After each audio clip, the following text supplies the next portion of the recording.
நன்றியறிதல் பொறையுடைமை இன்சொல்லோடு என்ற பாடல் வரி இடம்பெற்றுள்ள நூல் எது? ஆசார கோவை. நன்றியறிதல் என்ற சொல்லின் பொருள் என்ன? பிறர் செய்த உதவியை மறவாமை. ஒப்புரவு என்ற சொல்லின் பொருள் என்ன? எல்லோரையும் சமமாக பேணுதல். நட்டல் என்ற சொல்லின் பொருள் என்ன? நட்பு கொள்ளுதல். ஆசார கோவையின் ஆசிரியர் யார்? பெருவாயின் முள்ளியார்.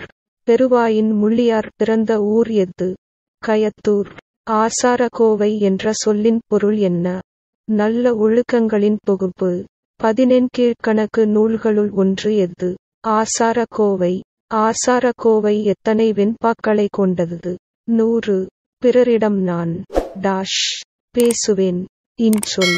பிறர் நமக்குச் செய்யும் தீங்கை பொறுத்துக் கொள்வது ஆகும். பொறை. அறிவு கூட்டல் உடைமை என்பதனைச் சேர்த்து எழுத கிடைக்கும் சொல் எது? அறிவுடைமை. இவை கூட்டல் எட்டும் என்பதனைச் சேர்த்து எழுத கிடைக்கும் சொல் எது? இவை எட்டும். நன்றியறிதல் என்னும் சொல்லை பிரித்து எழுத கிடைப்பது எது? நன்றி கூட்டல் அறிதல். பொறையுடைமை என்னும் சொல்லை பிரித்து எழுத கிடைப்பது எது?